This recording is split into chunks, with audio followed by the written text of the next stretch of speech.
denboran gelditu eta gelditu denbora. Eta gu ibili denboran eta guk zeharkatu denbora, enara beltzak bezala. Eta guk egin denboretan denbora. Denborak zahartu, ihartu, baztertu, irentzi ez gaitzan. Denborak inoratu ez gaitzan. Eta denbora denak, munduetakoak eta mendeetakoak, ukitu, maitatu, lastandu eta gero utzi laga haize epelak bultza gaitzan. Enara beltza bezala utzi laga denborak argaitzan gure galdian. Karmel ezan pertsona bakarra errepika ezina, emakume bat sentimentuz asko adirazten zana, benetakoa zan. Zan emazte, zan lagun, zan idazle, zan benetan maitagarria. Bergaran sortua, Aretxabaletak hartu zuen alabatza Tumezela eta bere azken egune iritsi zen arte Karmele Igartua Bengoa, poeta. Gaixotasun baten ondorioz, abuztuan zendua, haren senitarteko lagun, lankide zein herritarrek agur ekitaldi beroa eskaini zioten Bergarako Uneden eta idazle eskolak antolatuta. Ekitaldi hunkigarria izan zen benetan, Igartuak 2007an argitaratu zuen Hitzak Orbainetan eta 2009an argitaratutako Denbora Enaren Hegaletan poesia liburuetatik hartutako poemak oinarri izan zirelarik. Jose Angel Irigaray, Juan Cruz Igerabide, Gerardo Elortza, Itziar Gomez eta beste hainbaten artean errezitatu zituzten poesiak. Ingurua, Karmeleri berari horren beste gustatzen zitzaizkion koloretako oial, harri, maskor eta argi ilunekin apaindurik zegoela. Gustora gaude, izan da, omenaldi hauek izan dira alako ustualdi bat. Eta gaurkoa izan da, etapa baten amaiera, gaur berez agur esan diogu, agurrez, egan egiten utzi dugu urenara, eta pozik gaude, ondo batera dela esan digu jendeak, eta pozik gaude, eta bueno, hau zandola baita omenaldi ofiziala. Eta ondo joan da, jendea gustora, eta orain beste arnaz bat hartuko dugu. Karmelekin jarraituko dugu noski, baina orain gaur onartu dugu fisikoki joan zaigula, ez? Baina barru-barruan daukagu. Ez dakit, atzean utzi ditudan, edo arantzago dauden, sortu nindutenak, sortu ditudanak.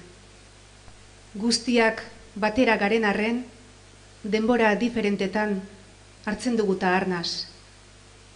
Badakit, badela denbora bat, aurrekoen eskutik bizi izan dudana, eta beste bat, ondorengoak eskutik hartuta egin nauena. Eta badakit, denborak bateratzen duen denbora dela denbora. Baina bada, denbora guztiak albaintzen dituen denbora norberarena. Eta hortxe, beste guztiekin naizen denbora horretantxe, nire arnasa barru-barrukoa eta zure denbora zeure-zeurea, gure izate bakana, batera datoz alabeharrez. Karmele dakizunez, 2 liburu plazaratu ditu, gainea esan dezagun urte gutxiren buruan ez da, lehenengoa 2007an izan zen, bigarrena 2008an, eta hain utzi du bat prestatua, ez? Orduan, urte gutxitan oso emankorra izan da. Esan dezakegun nolabait, beak buruan gordeta asko ukidula, beti idatzi izan du ez da, baina ausartu zen nolabait Bergarako idazle eskolan hasi zanean, eta tere irastortza gure irakaslearen laguntzaz nik uste animatu zala bere barruko hori kanporatzen, eta da poeta bat oso gertukoa, dauka hizkera xumea, baina era berean oso sakona. Eta nik uste irakurterraza dela eta aiaitzen den hoietakoa, ez? Zeguk adibidez, gaurko saioakin beldur pixka bagenu, ze irakurketak olerkia diadanak ez da, eta normalki ez gaude ohituta poesiarekin. Iruditzen zaigu poesia dela pixka bat jende arraroen zerbait, ez?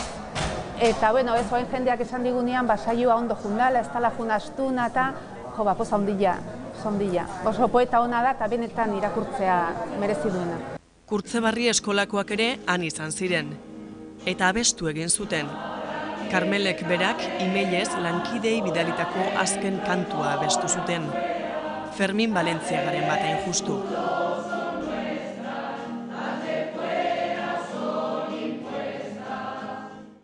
Lurra, ura, sua eta haizea izan ziren omenaldian oinarri. Lurra da gure sustraia, ezta? Ondo sustraituta egon behar dugu, gero loratzeko. Sustrairik gabe, makal. Lurra. Lurrak, larruak bezala, lurrak xurgatu egiten du geurean lanbroa eta ferekatu egiten du haizeak. Baina nahi izatera, arraildu dezake eguzki kiskalgarriak.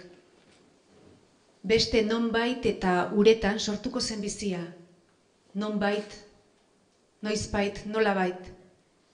Baina orain behar du lurra, behar duen bezala larrua, geure biziak.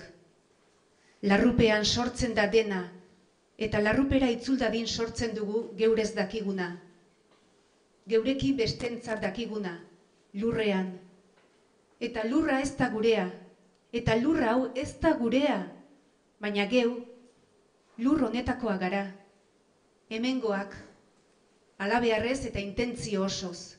Ura, urezko gara naiz gero lurreko ez, uretan sortu ginen eta ura da esentzia. Itxaso urdin sakona, ur guztien sorleku, lainoen ernaltoki, euri emankorren arbaso, arrainen bizileku, ibai nekatuen atxeden, aizekirrien pausaleku, ekaitzen errepide, marinel sufrituen jaun eta jabe. Gizaldietan zehar eta gaur egun ere, ikaraz eta begirunez gaitzetxia eta onartua, gorrotatua eta maitatua. Itxaso haundi, zabal betikoa, zure mezu isil gazigozoa, etengabe, pozez eta tragediaz jantzirik doa. Sua bilotzean, sua daukagu behar dugu, dana bizitza pasio zartu behar dugu. Deabruak. Nork deskubritu ote zituen deabruak? Sekula amesten ausartu etzen lurzaleak. Koloreetan erreparatu gabe aurrera jarraitu zuen ark. Senari kasu ez, eta beldurraren esanetara jartzea erabaki zuen gizaki ustekoak. Edertasunari adi jarri gabe eguna pasaten utzi zituen batek. Errazagoa zelakoan, ekin gabe egotean zailen aukeratu zuen gizagaixoak, edo hiltzean, bizi zen artean dastatzen ausartu etzena galtzearekin beldurtu zenak. Ala, deabrua beraie sartzen dira nor diren ulertu ez dutenen erraietan barrena, lurraren arrailduretatik laba jariatzen denean bezala, eta izan zitekeen guztia galtzeak dakarren oinazez eta desesperazioz baskatzen ote dira azkeneko gauetan. Haizeak libre egiten gaitu, euskaldun. Ez dizkinat esango ez direnak, eta diren guztiak ezin esango dizkinat. Eta bazekinat, esan gabekoen artean izango ditun esan nahiko nizkinakeenak, nireenak eta ederrenak. Horiexek zitunan, iretzat gordeak nituenak. Pamiel argitaletxeak kaleratuko du eta 2011ko udaberrian ikusiko du argia.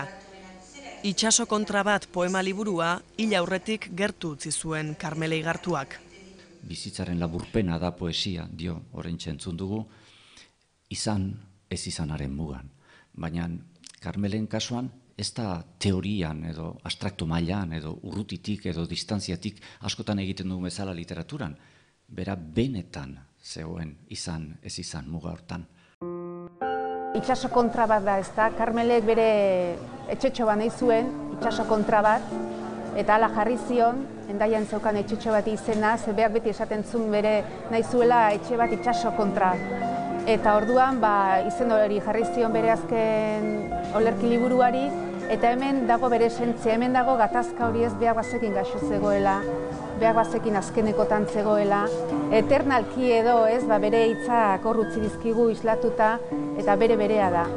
Karmele Igartua itxaso kontra bat ere bada bai. Denboran gelditu eta gelditu denbora, eta gu ibili denboran, eta guk zeharkatu denbora. enara beltzak bezala. Eta guk egin denboretan denbora. Denborak zahartu, ihartu, baztertu, irentzi ez gaitzan. Denborak inoratu ez gaitzan. Eta denbora denak, munduetakoak eta mendeetakoak, ukitu, maitatu, lastandu eta gero utzi laga haize epelak bultza gaitzan.